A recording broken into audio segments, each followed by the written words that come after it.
I got a question.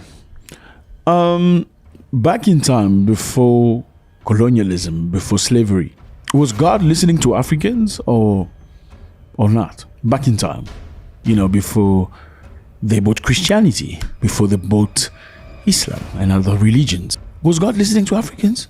Or I don't know. What was the situation when people died back in time? Did they all go to hell? Even the good ones, even the good people. Being a good person has nothing to do with religion. That's we know for sure. You find good people that are religious and very bad people that are religious. Sometimes you find people that are not religious, but they're extremely good.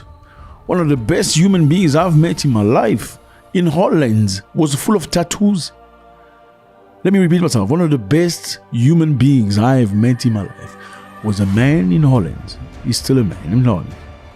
Full of tattoos. He got tattoos from neck to the bottom. Like tattoos all over the place. And he actually smoked weed every day. And he wanted to sell some of it. But he was one of the best human beings I've ever met. I've met people, trust me, I've met religious people that pray from Monday to Monday, from the 1st to the 31st of every month. They would fast perhaps 2 times every third time, or maybe 2 quarters of a month they'll fast. But sometimes they do things you're shocked. When you hear them talk to their workers, their employees, you're shocked. You're like, I can't believe this is you. I didn't know you were like this. With all the prayers that you do, no wonder why you have to keep praying over the same things over and over and over and over. And God is listening because He knows your heart. Now my question, let's get back to my question. My question is very simple. Was God listening to Africans back in time? Because it feels like maybe God wasn't listening to us. Like, where were the people going to when they died? Did they go to hell? All of them? Even the good ones? Even the nice people, the kind ones? The one that helped other people in trouble? The one that kept their enemies alive and helped them survive wars? The one that healed them of their wound? Did they all go to hell just because when they died, white people didn't come with Christianity? I know some people will tell you that Christianity existed in Africa before time. Well, that's another technicality. We're not going to get into that.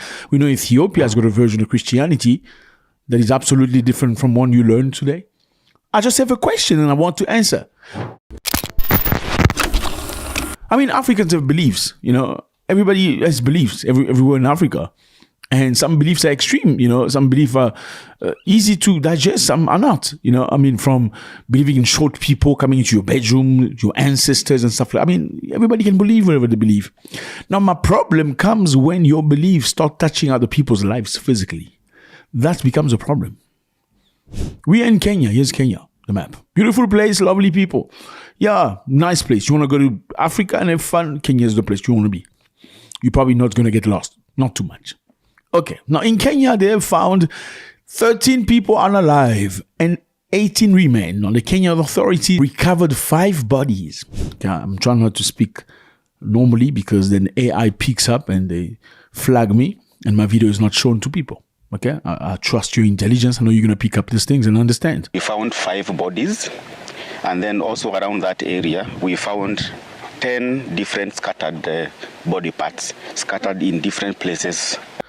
Now, 5 bodies were found from a shallow grave in Kwabanziro village in Kilifi County in Malindi. Okay, here's Malindi. Malindi is a beautiful place for vacation. You want the beach and stuff like that. Malindi is the place. Look at this. This is amazing. You wouldn't believe this is Africa. Look at that. Anyway, so they found bodies of people. Okay, and they did investigation because they were looking for some people for some time. They couldn't see them. Not in the neighborhood. They just vanished. So let's try to find them. Where do they go? Well, they go gather some place where there are prayers. And also, how about this place where people go on retreat to pray? Why is it smelling weird? Let's try and investigate and find out. Well, they pulled some bodies.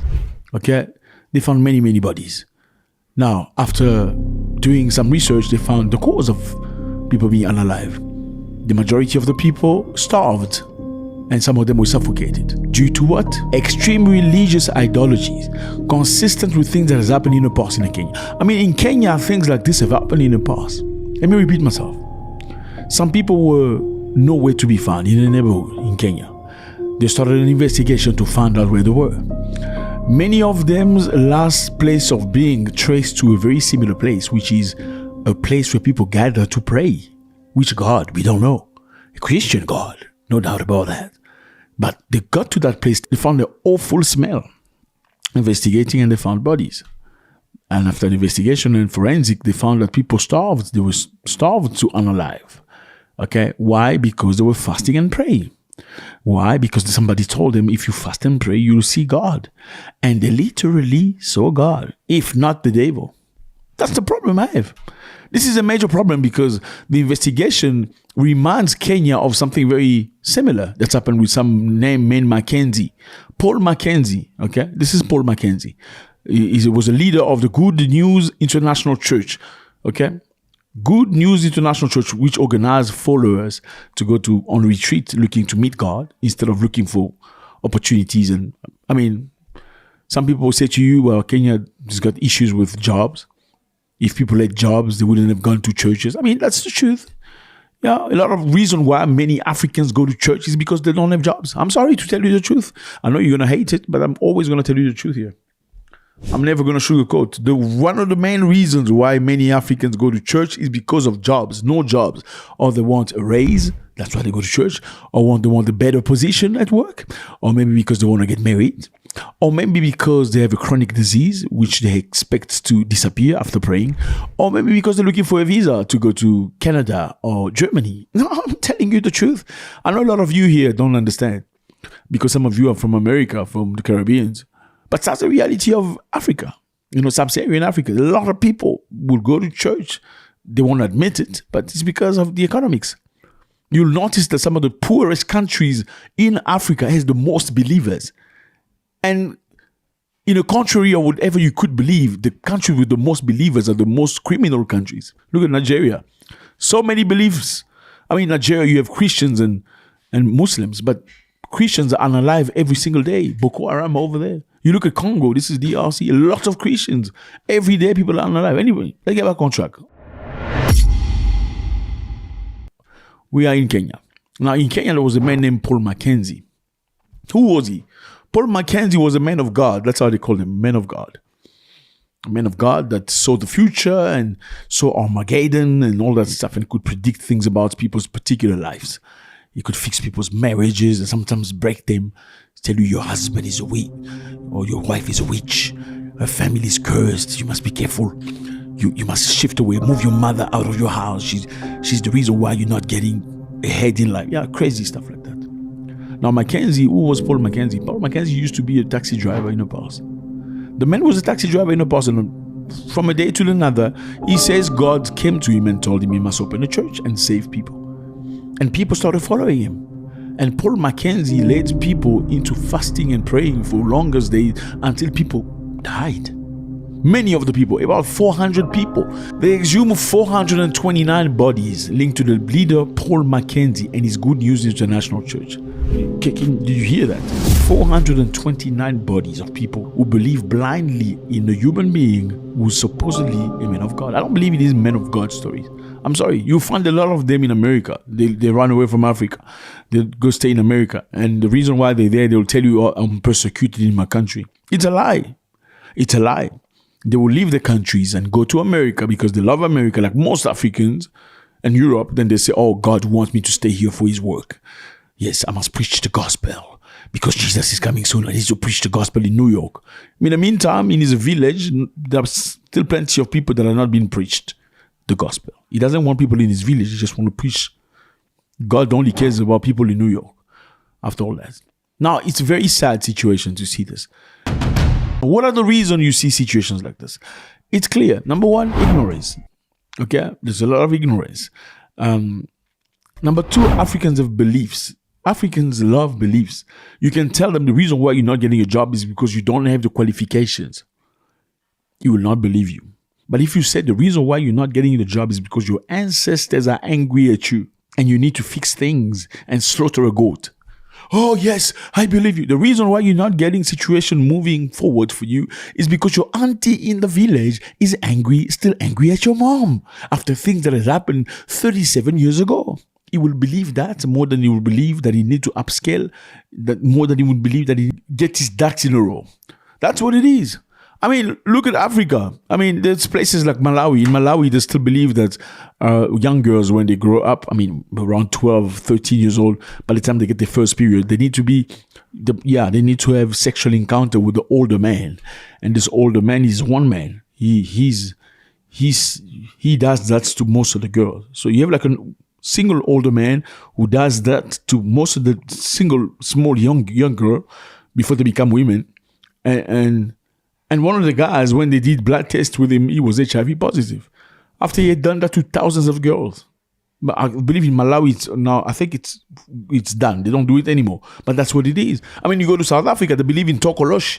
You know what Tokolosh is? Tokolosh is a little demon. In short, he's like a baby form and stuff, and he appears. I mean, you tell a South African about a gun, he doesn't give a continental. He's not scared of God, but tell him that the Tokolosh should come. You put him into Tokolosh. He starts rethinking his ideas against you. You tell him, you threaten him with a gun, he doesn't care. But threaten him with Tokolosh, you say, my brother, I'm a Tokolosh myself, I will show you. I will show you. I'm telling you. He's going to shut up. I mean, this is not the first time. You see it many places. Rwanda, for instance. In Rwanda, the president, this man right here, Paul Kagame, he realized that Africans believe in anything. I'm sorry, I'm not saying your beliefs are wrong. You can believe in anything, whatever you want. But as long as your belief does not affect people, especially physically, as long as your belief does not make people stupid, that's all. As long as Africa moves forward, we're okay with that. The president of Rwanda said, no more thousands of churches in this country. It's over. Because people, instead of taking the avenues, take the futures in their own hand, their destinies, they're leaving everything within the hand of God. Do you understand when somebody says, I'm leaving it within the hand of God? It means he's giving up every possibility of changing his situation. Now, this is also valid in political situations where your country sometimes can be under the oppression of a dictator. Your country can be withheld by somebody who should not be there anymore. Maybe his ideas initially were good, but now his ideas are bad. Now he's profiting himself and his families and his people. Now maybe you guys need to stand up against him. What do you say? You leave it within the hands of God. Every authority comes from God. That's what you say. That's what Christian people say. They will never rise to take things over. They will go, every authority comes from God. But even if they're suffering, they're in pain, every authority comes from God. And that is a problem. I mean, look at a country like DRC. This country, the country is, you can see in one street about 50 different churches. You have a church on the left and church on the right. Church on the left, church on the right. And every church has got like his speakers facing outside. And you ask yourself, why so many churches? Why do you have so many churches? Are you Christian? Yes, we're Christian. So why don't you come together and pray in the same place if you're praying the same God? Why can't you guys organize yourself and sit in the same spot and pray if you're praying the same God? No, because my vision and his vision. I mean, is this about your vision or should it be about vision of God? It shows you people are just liars, imposters. They're looking to make money out of people's beliefs. And again, like I said earlier, one of the main reasons why people get to this position is because of lack of money, lack of opportunities. When people have jobs, they start thinking. When people don't have jobs, they have to worry about their stomach. They know they cannot, expect the government to do anything. They start expecting higher beings to do something about their physical plate. Let me know how you feel about this. It's always a great pleasure. Africa is beautiful. Kenya is a lovely country. All of these countries, South Africa is great. People have their own beliefs, like I say again. But as long as the belief doesn't go overboard. I mean, there was another lady, I was watching something on TV lately. And this happened somewhere in KwaZulu-Natal in South Africa. The lady had, intimate encounter with the neighbor's husband. After having intimate encounter, she's now, this is a documentary. The lady's now scratching herself. She's scratching her private, going like, oh, that woman, I told you she's got witchcraft. And now I'm burning is because of witchcraft. Now, I was laughing because even the doctor in that movie was like, the documentary like, no, that is an infection. It's not witchcraft. So you slept with the neighbor's husband. You are acknowledging it on TV, but you're scratching yourself. You say you're burning because she applied witchcraft. It's not witchcraft. You're infected. You need to go see a doctor. And eventually, she refused to go see a doctor until they forced her to go see a doctor. A few days later, she felt better. Then she's like, oh, now my ancestors have opened the door for me and they've forgiven me. You can believe whatever you want. I mean, in some other places in Africa, people believe if you're HIV positive, you take a young girl who has never been with a man. if you have sexual encounter with her, your HIV status changes. People believe this. I mean, look at this girl here. This happened in Cape Town. A young little girl. I mean, they said that they wanted her for her skin and her eyes. Her mom sold her to a witch doctor. Sold her own child to a witch doctor for about 20,000 rand, which is like what? How much? Just south of $1,000. Sold her own daughter because of a drug addiction. Sold the daughter. While the daughter's gone, people believe that young kids' skin, young kids' body parts, sometimes young kids getting them involved with a person who buys, access, they can cure from their HIV. It's crazy beliefs. I mean, you can believe whatever you want, provided it doesn't hurt other people. Let's get our ducks in a row. South Africa, through some representatives, signed an agreement related to BRICS. It's called BRICS Women Business Alliance. Okay, they signed a deal in May supplying 5,600 workers. They signed a deal to supply 5,600. The BRICS Students Commission in South Africa and the BRICS Women's Business Alliance have promoted these jobs, leveraging South Africa's BRICS membership to attract unemployed youth, where 33% of the workforce. So this is an opportunity. So South Africa has a lot of unemployed people, okay? A lot of unemployed youth. Russia's looking for people to work. Well, under the BRICS organization, I supply you 5,600 people. Then you get jobs and you get the workforce that you're looking for. So Alabuga Start program is this program that targets young women. They don't want men. They just want young women between 18 to 22. South Africa, Uganda, Rwanda, Kenya, South Sudan, Sierra Leone, Nigeria, and other global South countries using social media like Instagram and TikTok. Now, they are hiring influencers to speak about this opportunity in Russia. Go and work in Russia, make some money, go and work in Russia and grow your opportunities in finance. Go and work in Russia and get opportunities to go to school as well and stuff like that. Now, they're promoting jobs.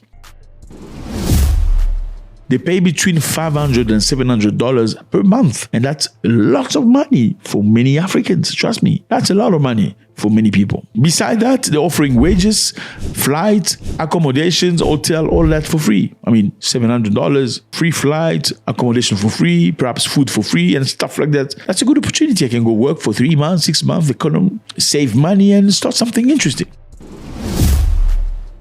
The catch is that the ads often omit the military nature of the work, framing it as work-study program or career opportunity. So they're talking about work-study, career opportunity. They're not talking about military side of things. I mean, assembling drones is one thing to go bomb other people. I mean, it takes a mental level of agreement. People need to choose. I'm actually going to make bombs to bomb other people. And again, it's a big issue because South Africa is supposed to be neutral in this war between Ukraine and Russia. Now, when South Africa sends people, that these people ends up putting guns and weapons together to go destroy another country, that takes away the neutrality of South Africa. So, as you would expect, many women, including South Africans, discover upon arrival in Tartysson that the assembling of Shahed 136 drone used in daily Russian attack on Ukraine. It's only when they arrived that they were told, okay, you actually need to assemble drones.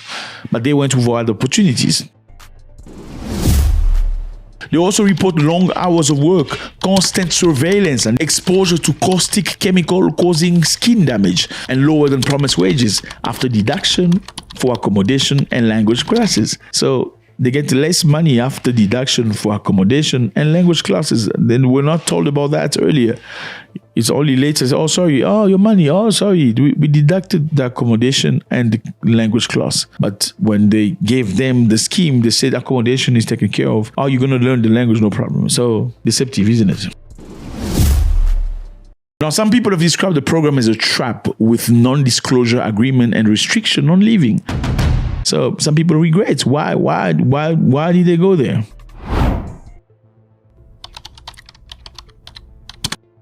Well, we have working conditions that are very, very difficult here. You work more than 12-hour shifts. You have facial recognition program. You have to ding before you get inside. You are guarded by military and soldiers. Number 2, security risk. I mean, some of these planes in the past, in 2024, was hit by a drone from Ukraine.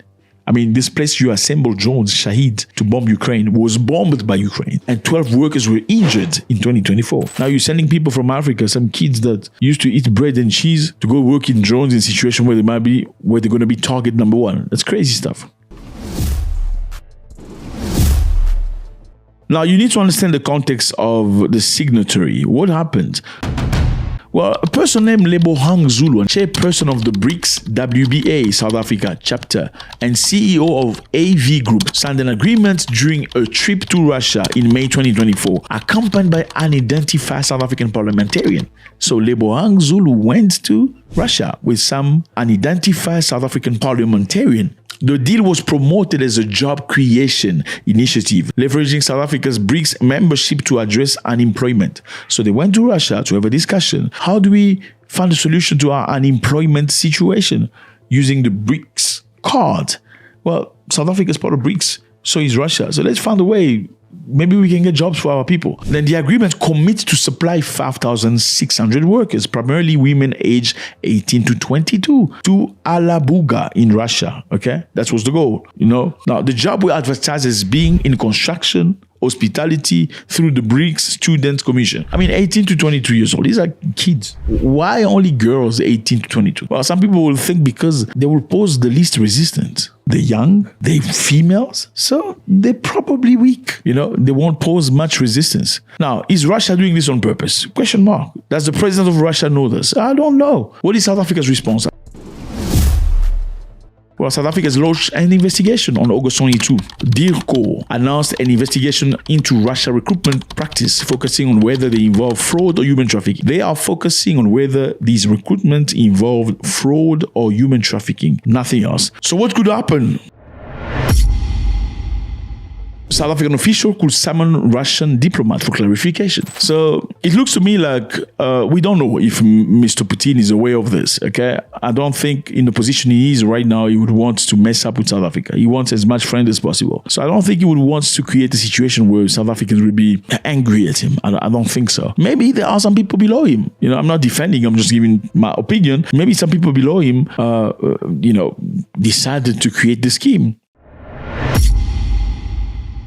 Number 3, having a job in Russia is not a problem at all, okay? Whatever job it is, even making weapons is not a problem. The problem is when you're not informed of the job you're going to do. You should know what you're signing up to, what you're signing up for, what you're going for. You need to know, I understand. And I think most of the disappointment is the fact, not necessarily because they're going to be surveilled or the money is not what they were promised. I think it's more the deception of saying, I actually thought I came here for hospitality and I'm finding myself putting together drones and stuff.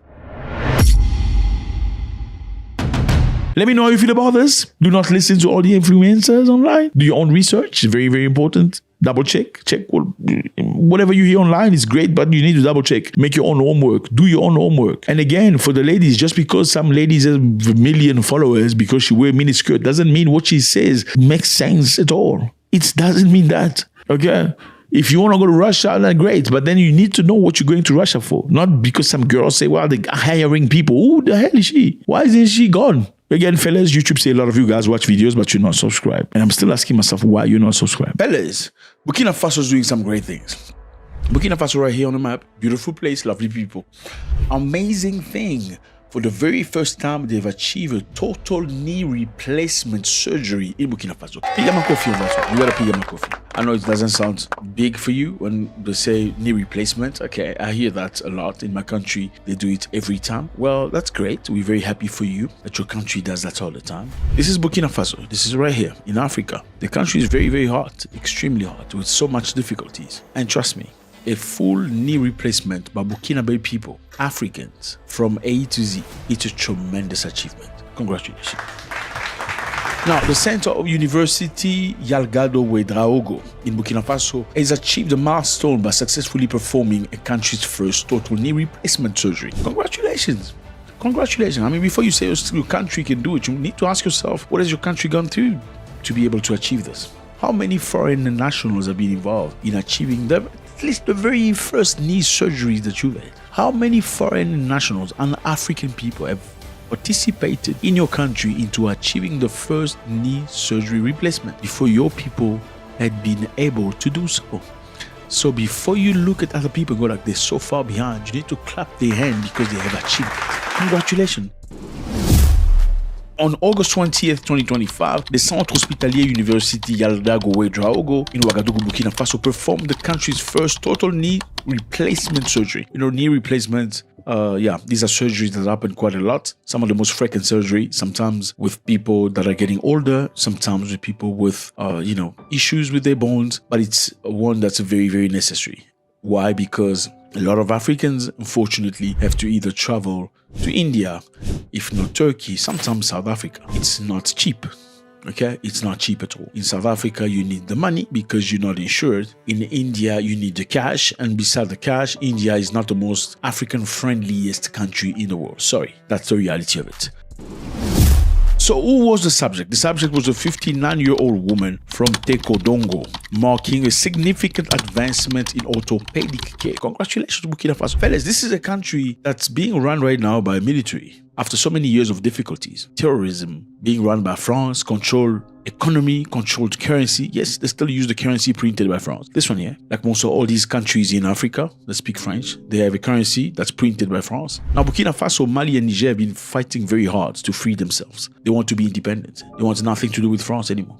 The truth is, since independence, France is still very involved in the economies and the politics of these countries. And these guys have said, no, let's continue our story. The patient suffered from chronic arthritis due to a prior trauma. So the patient was hurt before, accident or something, and sometimes you hurt yourself and it stays with you. I got a knee injury myself from the kickboxing era. I got kicked so bad by some guy named Saulo Cavallari, vicious guy from Brazil. We had some of the baddest fights, him and I. He kicked my leg so bad, but he had a lot of advantage over me at the time because he was a seasoned kickboxer. He had like 18 world championship fights already. And at the time, I just came straight from boxing because there's a difference between kickboxing and boxing. Boxing, you only use your hand. That's, you only use your hand. Kickboxing, you use both your hands and your legs and your knees. So I was not experienced when it came to knees and legs. He was super experienced and he exploited that gap that we had at the time, kicked the hell out of my legs. I still have an injury on my leg, on my knees. And I hope I'm not going to get to this position. I know I'm not going to get to this position because I have a very positive mentor. So the procedure was led by a professor named Mamadou Sawadogo. Mamadou Sawadogo is a Burkinabe. Congratulations, Africa has got its own capability. Okay, no need to go borrow somebody from some other places to come and do the job. And this professor was accompanied by a team of surgeons aimed to relieve pain and restore mobility. So this lady that's 58 years old was really suffering. She was in pain. So her brothers, that's like you say in Africa, brothers, people from her country, doctors and scientists came together to alleviate the pain by conducting a surgery, removing the knee, replacing with another knee, which is a fake knee, but it works. With that, giving her mobility, the ability to walk and act and have a normal life and have less pain. The surgery was performed on August 20th. So that's a couple of days ago, brothers. By a team including Dr. Christian Darga, Dr. Suleiman Sawadogo, Dr. Idrissa Ouedraogo. You see, in Burkina Faso, you find a lot of Sawadogos, Ouedraogo, Traore, a lot of it. This team was with the support from an instrument specialist provided by the prosthesis supplier that was present. So why do you need a presence of this guy? This is an external person. You must remember the supplier's specific tools like prosthesis manufacturer like Zimmer, Biomet, or Stryker provide proprietary instruments. These are very much designed by their own manner. So like a Mercedes-Benz cannot go support a brake with a BMW. You know what I mean? A Mercedes-Benz engineer knows Mercedes-Benz. So if you have Mercedes-Benz trucks that you had bought from us, we're going to send you an engineer from Mercedes-Benz who understands how it functions in order for you to do the replacement of the instrument you need to replace, subtracting the majority of errors. Well, another engineer from BMW or Audi or whatever, Toyota, can perhaps do the job, but he will not have the know about the ins and outs of a Mercedes-Benz. You understand what I'm trying to say? The specialist, typically a trained technician from a supplier, guides the surgical team on assembling and using these instruments, ensuring compatibility with the prosthesis, minimizing intraoperative error. So his goal is to reduce errors. Well, the success, you're probably asking yourself, why are we celebrating this? What's the success about? The success was attributed to improved technical facilities. So Ibrahim Traore has improved the facilities. He has brought instruments. They've brought first-class advanced medical equipment and skilled teams, thus enabling them to do magic. So basically, you got a brand new president who's 37 years old, bought new instrument for medical institutions, brought first-hand, top-class equipment for the people. That can only be a great opportunity for these scientists to actually apply the science that they have. This hospital has had limited experience with total knee replacement in the past. Okay, this is the first time, the Chubu hospital has performed total hips replacement in the past since 2018. But this was the first time for the knee, first time total knee replacement to be achieved. This required expertise, beyond the hospital existing capabilities. Therefore, they needed to outsource and also get the equipment for them to achieve it by themselves. This is the learning curve, fellas. Total knee replacement is technically demanding, with a steep learning curve for surgeons unfamiliar with the procedure. So, Ibrahim Traore, his idea was very simple. When he went to Russia, he had a discussion with Putin saying, I need you to send people in my country so they can teach my people. So the goal is not for him to enrich himself. This man's goal is to enrich the country by providing the tools that the country needs to move forward. Ibrahim Traore recently came up with a law, at least his government. When people breach the laws and the rules of the road, instead of going to prison or paying fines, what they're going to do is they're going to send them in the street to clean the street. You violate a red light, you're not going to pay a fine. You're going to go in the street and clean the gutter, remove the trash, put it on your bag, and they're going to send you to another area.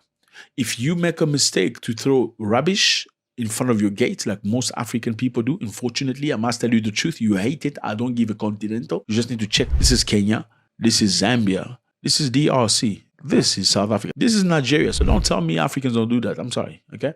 I got to tell you the truth. I don't care how you feel. This is not about your feeling. Ibrahim Traore said, if in Burkina Faso you throw your trash in front of the gate because you expect government to come and clean for you, as if government has to clean your teeth or your backside. Number one, you're going to clean your front yard. Then they're going to send you to somebody else's neighborhood to go clean. Because he understands that you cannot speak about development in Africa if you don't talk about behavior. The country is moving forward. He has a lot of opposition. There are many people that are standing against him because they believe he is a dictator. Why is he not holding elections? Well, he's saying elections and democracy the way we know it is retarding Burkina Faso. He's pushing Burkina Faso to stay behind. He said we've had elections for so many years since independence in the 1960s. What have we achieved? Now look, from the elections we've had since 1960 to this time he's taken power, which is less than 3 years. Look at the progress the country has done. He's built roads, he's built hospitals, he's built homes for orphans, orphans from the guys that went to war to fight for the people that fell in war. Their children are looked after. Their wives are given jobs. People in prison are given opportunity to work.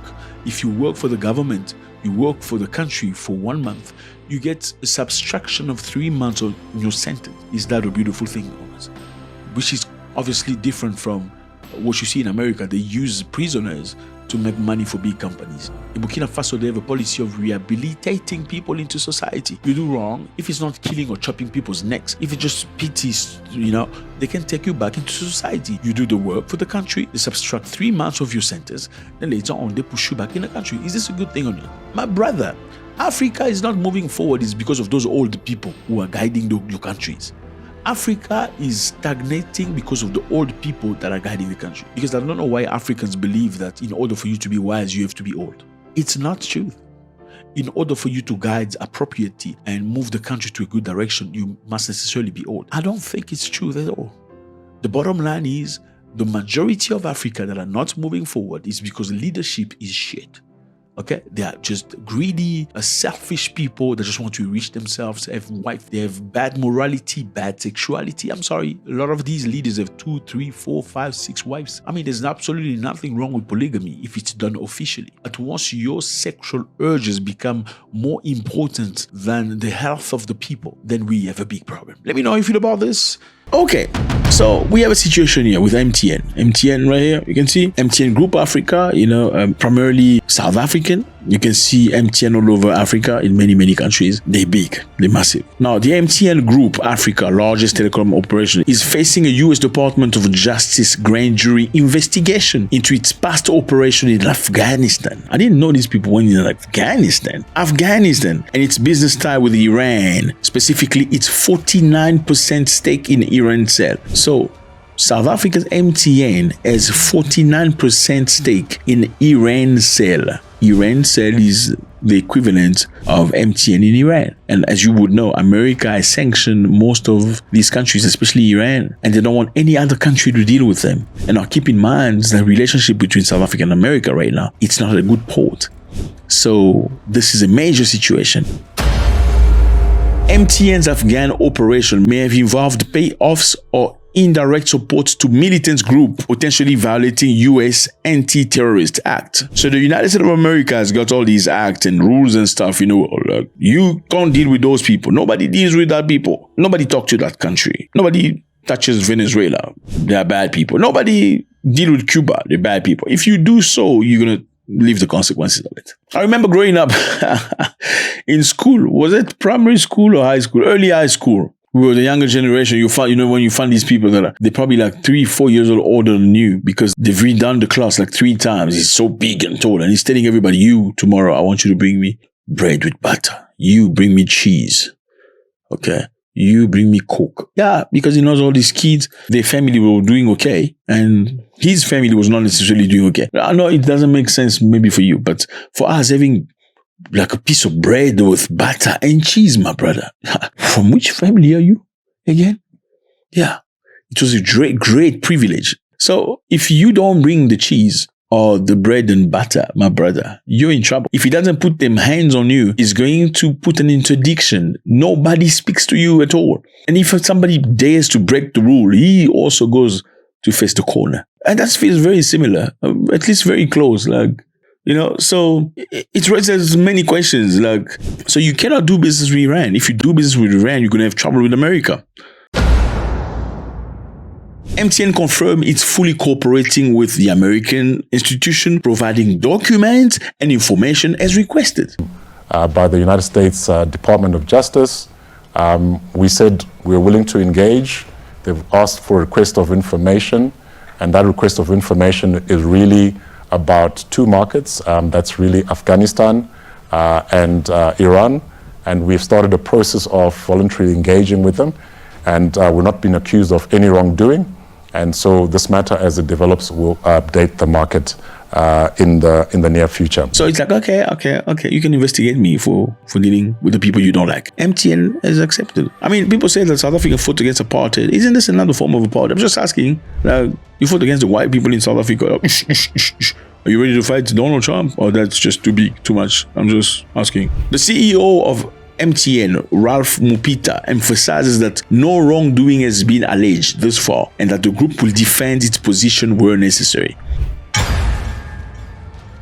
The allegation that MTN Group, South Africa's largest telecom operator, illegally obtained Iran's first private GSM license. Okay, this is an accusation by Turkish Telecom. They accuse Iran of getting the very first private GSM license along with subsidiary, and also saying that they received it by bribing. Okay, so the South African company has been bribing Iranians, and these Iranians' money is trickling down to groups of people that America don't like. Is this freedom? Are we living in a freedom? Should America investigate MTN, which is a company that belongs to an African country? Does that even make sense? I mean, I'm just asking. There's a legitimacy to this. Are Africans actually free? You talk about freedom. You are free. Are you free if you have to be investigated by Western nations to see if you're eligible to be spoken to nicely? Why can't Africans just deal with Africans? I mean, I'm not saying not deal with Europeans. Why can't Africans deal with other African nations with respect? Now, you want to argue that some Africans are just disorganized. They cannot hold it up. Like a country like South Africa needs to deal with a country in Africa that has the capability, that has the money and the funds. I hear that, but if you are strong and other countries are not so strong, why can't you help them so you can all be strong, so you can work with one another, respect each other, like Europeans do? They deal with one another. They don't need Africans or Asians to be fun. You can help each other and grow, and not say, okay, I'm not talking to you because you're not in my level. Let me rather just look at America. Then America start bullying you by saying, okay, we're going to sanction you. Or by the way, we're cutting AIDS from you. Your HIV people are going to be unalived, even though the South Africans say they can produce their own medicine for HIV, but then things are not right. Same for Botswana. Botswana textile industry is on the floor because America has closed the door. Why can't Botswana find out? Africa need each other. Africa need to build one another. I mean, just a couple of days ago, a South African general went to Iran and he made a speech. During the speech, he said, the Iranians are fighting the same fight as South Africans. That's not exactly what he said, but he said something very similar.